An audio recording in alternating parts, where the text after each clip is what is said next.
সুপ্রিয় শিক্ষার্থীরা, আমরা তোমাদের বার্ষিক পরীক্ষার জন্য সকল প্রকার এমসিকিউ, এক কথা উত্তর, সংক্ষিপ্ত প্রশ্ন, রচনামূলক প্রশ্ন এর সাজেশন এবং উত্তর বুঝিয়ে দেব। তাছাড়া তোমাদের বার্ষিক পরীক্ষার জন্য তোমাদের প্রতিটি বইয়ের প্রতিটি পৃষ্ঠা থেকে সকল প্রকার বহু নির্বাচনী প্রশ্ন, এক কথায় উত্তর, সংক্ষিপ্ত প্রশ্ন, রচনামূলক প্রশ্ন তৈরি করা হবে এবং এই চ্যানেলে আপলোড করা হবে। তাই তোমরা সকলেই আমাদের এই চ্যানেলটি সাবস্ক্রাইব করে রাখো এবং তোমার বন্ধুর কাছে শেয়ার করে দাও। তাহলে পরীক্ষার মধ্যে ভালো প্রস্তুতি নেওয়া সম্ভব হবে এবং অন্যদের থেকে অনেকটা এগিয়ে থাকবে। ধন্যবাদ সবাইকে। সুপ্রিয় সপ্তম শ্রেণীর শিক্ষার্থীরা, কেমন আছো সকলে? আশা করি ভালোই আছো। আগামী পর্বে আমি আলোচনা করেছিলাম তোমাদের সপ্তম শ্রেণীর ইতিহাস ও সামাজিক বিজ্ঞান বইয়ের সংক্ষিপ্ত প্রশ্ন এর উত্তর নিয়ে। এখানে সর্বমোট 10টি প্রশ্ন দেওয়া হয়েছিল, যার প্রত্যেকটির অ্যান্সার আমি তোমাদেরকে দিয়ে দিয়েছিলাম। তাই তোমাদের প্রতি অনুরোধ রইল, তোমরা আগে ওই পর্বটি দেখবে, দেন এই পর্বটি দেখো।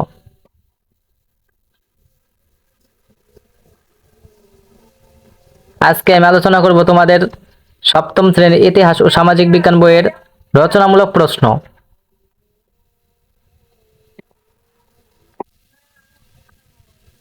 রচনামূলক প্রশ্ন প্রেক্ষাপট বিহীন।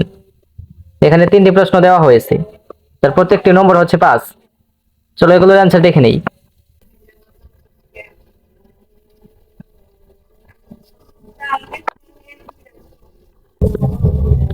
সপ্তম শ্রেণী, বিষয় ইতিহাস, বার্ষিক পরীক্ষা 2024, নমুনা উত্তর। প্রশ্নের ধরন রচনামূলক প্রশ্ন। এর উত্তর দৃশ্যপটবিহীন। 1 নম্বর প্রশ্ন, মুক্তিযুদ্ধে গণমাধ্যমের ভূমিকা বর্ণনা করো। সুপ্রিয় শিক্ষার্থীরা, এগুলো তোমরা পড়ে নাও, এগুলো পড়ে শোনালে ভিডিওটা অনেক লম্বা হয়ে যাবে। তোমরা এগুলো খাতায় নোট করে রাখতে পারো। 1 নাম্বার বেতার, 2 নাম্বার পত্রিকা বা ম্যাগাজিন, 3 নাম্বার আন্তর্জাতিক গণমাধ্যম, 4 নাম্বার চলচ্চিত্র ও তথ্যচিত্র। 2 নাম্বার প্রশ্নে বলা হয়েছে সমাজে প্রচলিত রীতিনীতি মেনে কুফল ব্যাখ্যা করো।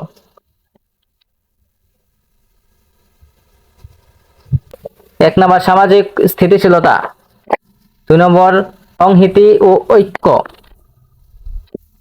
3 নাম্বার পরিচয় রক্ষা, 4 নাম্বার অধিকার ও দায়িত্ববোধ।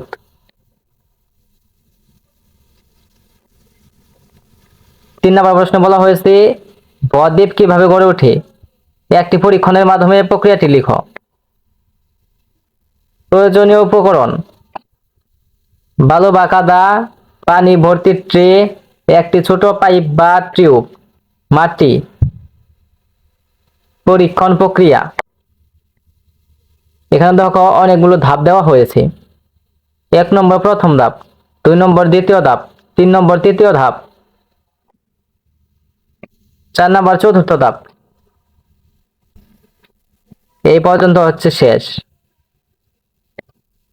সুপ্রিয় শিক্ষার্থীরা, এগুলো তোমরা খাতায় নোট করে রাখো। এগুলো পড়ে শোনালে ভিডিওটা অনেক লম্বা হয়ে যেত, তাই পড়ে শোনাতে পারলাম না।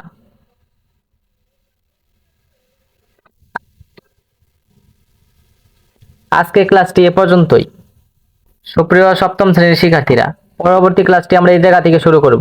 রচনামূলক প্রশ্ন প্রেক্ষাপট নির্ভর।